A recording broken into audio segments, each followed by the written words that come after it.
আমি দেখতে কালো, আমার কোনো সুন্দর চেহারা নেই, কিন্তু আমার স্বামী দেখতে অনেক সুন্দর। আমার বড় মার কথায় আমি তাকে বিয়ে করেছিলাম, কিন্তু বাসর রাতে আমার স্বামী আমায় রেখে অন্য রুমে চলে গেল এবং ঘুমিয়ে পড়ল। সে জানিয়ে দিল আমাকে তার পছন্দ না। একদিন স্বামীর রুমে এক মেয়েলি কণ্ঠের আওয়াজ পেলাম রাতে। আমি সিদ্ধান্ত নিলাম, এই রুমে এত রাতে কে আসে? আমার স্বামীর রুমে তো আমার স্বামী একা থাকে, তাহলে রাতে কিসের শব্দ আসে এই রুম থেকে? আমি এই রহস্য বের করার জন্য আমি প্রতিদিন রাত সজাগ থাকি। একদিন রাতে রুমের ভিতর থেকে দরজা লক করতে ভুলে যায় অমিত। তারপর আমি দরজা দিয়ে রুমে ঢুকেই যা দেখলাম তা দেখে মনে হলো আকাশ আমার মাথার উপর ভেঙে পড়ল। আমি রীতা, আমি এতিম। আমার বাবা মা আমার জন্মের পর আমাকে রাস্তায় ফেলে দিয়ে চলে যায়। বড় বাবা আর বড় মা রাস্তা থেকে আমাকে কুড়িয়ে আনে। তারাই আমাকে তাদের বাড়িতে এনে লালন পালন করে। আর এ বাড়ির বড় ছেলে অমিত হাসান, সে একজন ভার্সিটির প্রফেসর। গম্ভীর মুখে আমি খুব কম সময়ে হাসি দেখেছি। শান্ত মেজাজে কিভাবে মানুষকে কষ্ট দিতে হয় সে ব্যাপারে সে এক্সপার্ট। আমি এবার ইন্টার পরীক্ষা দিয়েছি। কাল আমার পরীক্ষা শেষ হয়েছে। আর বাড়িতে আসতেই বড়মা আমাকে তার রুমে ডাকে। আমি বড়মার রুমে যেতেই আমাকে বড়মা একটা লাল টুকটুকে শাড়ি দিয়ে বলে, রীতা, এই শাড়িটা পরে আয় তো মা। কেন বড়মা? এখন কেন শাড়ি পারব? আমার অনেক গরম লাগছে, আমি গোসল করব তো। গোসল করবিতে করো, আমি মানা করেছি কি? গোসল শেষে শাড়িটা পরে আয়। কেন? রীতা, দিন দিন তুই আমার মুখের উপর কথা বলা শুরু করেছিস। তোকে শাড়ি পরতে বলেছি, শাড়ি পরবি, আর কোনো কথা শুনতে চাই না। গম্ভীর গলায় কথাগুলো বলেন রেহেনা বেগম রীতাকে। এদিকে রেহেনা বেগম এর কথা শুনে রীতার চোখে পানি টলটল করছে। সে মাথা নিচু করে আস্তে আস্তে রুম থেকে নিজের রুমে ফিরে যায়। এ বাড়িতে বড়মা আর বড় বাবা ছাড়া কেউ আমাকে পছন্দ করে না। ছোটমা তো দেখলেই নাক ছিটকে মনে হয় আমি কোনো নোংরা আবর্জনা, তাই আমাকে সব সময় দূর দূর করে।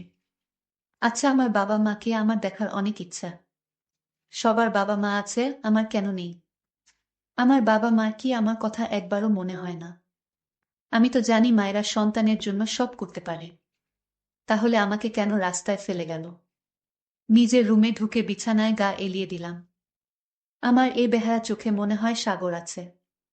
এ তো পানি পড়ে, তাও এ চোখের পানি ফুরি না। গোসল করে শাড়িটা পরে ভেজা চুলগুলো ফ্যানের বাতাসে শুকিয়ে চুলগুলোকে খোপা করে বড়মার রুমের দিকে যাওয়ার সময় হঠাৎ খাবার নিয়ে যাচ্ছিলাম, তখন অমিত ভাইয়ের উপর খাবার পড়ে যায়। এদিকে বিরক্ত হয়ে আমার দিকে তাকিয়ে বলল, চোখ নাই নাকি তোর? দেখে চলতে পারিস না? বলেই চলে গেল সে। আমি উঠে দাঁড়িয়ে তার যাওয়া দেখছি।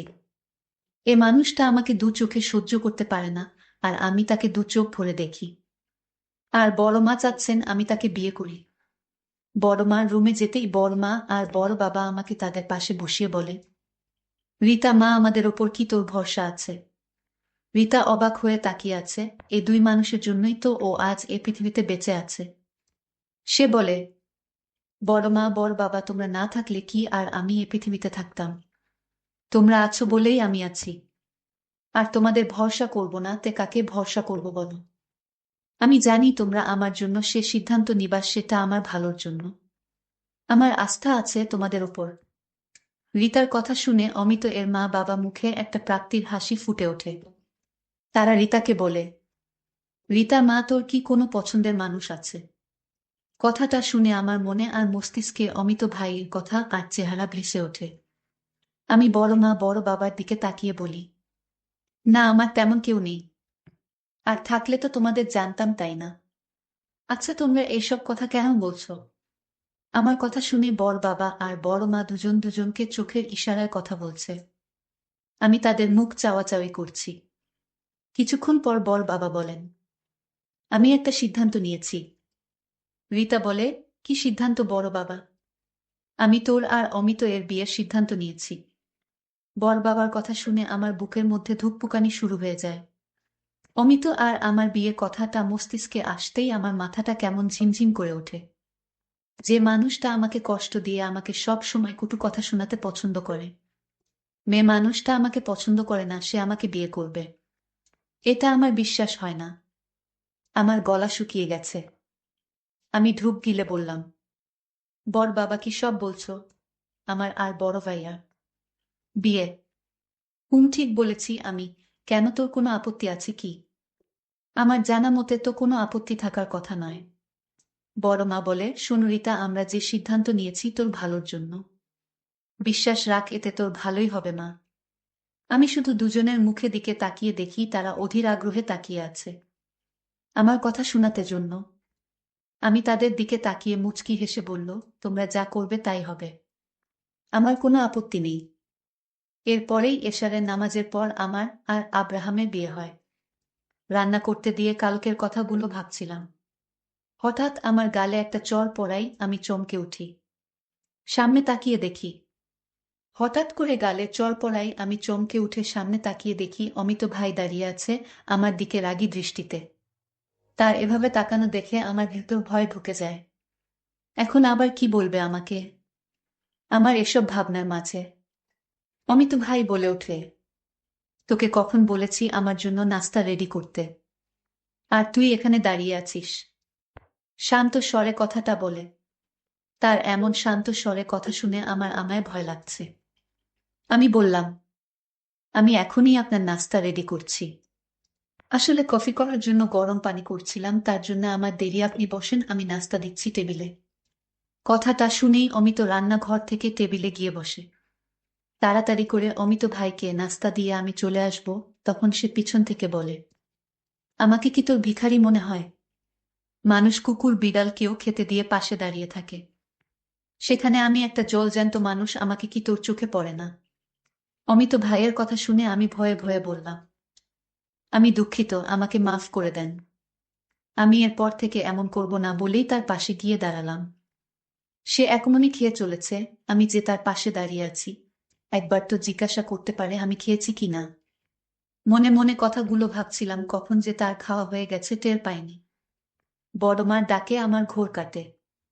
কি রে রিতা, ওখানে দাঁড়িয়ে আছিস কেন? আর নাস্তা করবি কখন? অনেক বেলা হয়ে গেছে, তাড়াতাড়ি নাস্তা করে নে। বড়মার দিকে তাকিয়ে মুচকি হেসে বললাম, করে নিচ্ছি। তোমরা নাস্তা করছো? আমাদের সবার নাস্তা করা শেষ, তুই শুধু বাকি। তাড়াতাড়ি খেয়ে নে। হুম। দুপুর 1টা বাজে। দুপুর খাবার সব রান্না করে টেবিলে রেখে দিয়েছি, যার যেটা প্রয়োজন সে নিয়ে খাবে। আমার শরীর আর চলছে না। কাল রাতের মারের ব্যথায় আমার পুরো শরীর ব্যথা করছে। কোনো রকমভাবে বিছানায় শুয়ে পড়লাম। মনে হচ্ছে জ্বর আসছে, কেমন যেন ঠান্ডা লাগছে। দুপুরে খাবার টেবিলে সবাই একে একে বসে পড়ছে খাবার খাওয়ার জন্য, কিন্তু রিতাকে দেখতে না পেয়ে রেহেনা বেগম বলে, কি হলো, রিতা আসেনি এখনো খেতে? রেহেনা বেগম এর কথা শুনে রেহেনা বেগম এর যা মিমি বেগম মুখ বাঁকিয়ে বলে, ও আসেনি তো কি হয়েছে? ওর জন্য কি আমরা না খেয়ে থাকবো নাকি? আমি কখন বললাম রিতা না এলে আমরা খেতে পারবো না?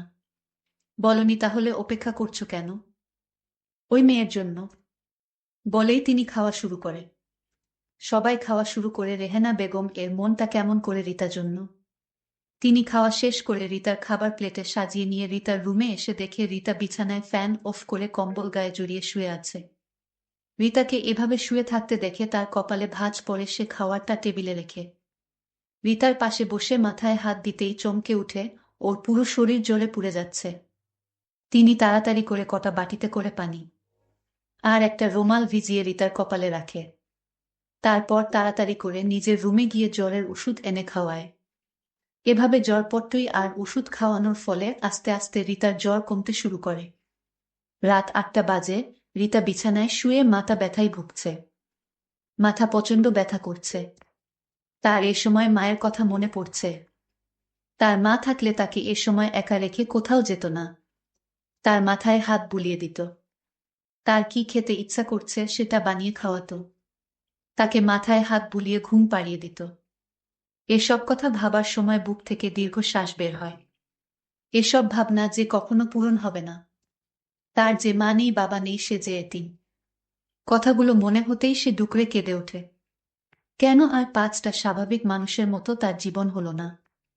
এ পৃথিবীতে এতিমদের টিকে থাকা মেয়ে খুব কঠিন। রাতে খাওয়ার টেবিলে বসে আছে, সবাই সাথে রিতাও আছে। সে মাথায় ঘোমটা দিয়ে বসে আছে, সবাই খাওয়া শুরু করে দিয়েছে। এদিকে রিতা ভাত না খেয়ে পানি খেয়ে উঠে পড়ে। তার উঠা দেখে রেহেনা বেগম বলে, কি হয়েছে, খাওয়া শেষ না করে উঠলি কেন? আমার খেতে ইচ্ছে করছে না। রিতার কথা শুনে রেহেনা বেগম বলে, কি খাবি বলো, আমি বানিয়ে আনছি। রিতা সবার দিকে তাকিয়ে বলে, আমি কিছু খাব না, কিছু বানাতে হবে না, তুমি খাও, আমি ঘুমাবো। কথাটা বলেই ওখান থেকে রুমে যেতে পিছন থেকে ছোট মা বলে, ঢং দেখে জান বাঁচে না। সারাদিন ঘুমিয়েও নাকি তার ঘুম ফুরাই না। যত সব নেকামি। কথা শুনে রিতা পিছনে আর না তাকিয়ে নিজের রুমে চলে গেল। রাত 1টা বাজে। রিতা বসে বসে পড়েছে। জ্বর কিছুটা ছুটেছে। তাই বই নিয়ে পড়তে বসেছে। এডমিশন এর জন্য কোচিং এ ভর্তি হবে না সে। নিজে যা পড়বে তাই। অয়থা ওর পিছনে কে এত টাকা খরচ করবে? তাই মন দিয়ে পড়ছে সে। পড়তে পড়তে রাত 2টা বেজে গেছে, কখন সে বুঝতেই পারেনি।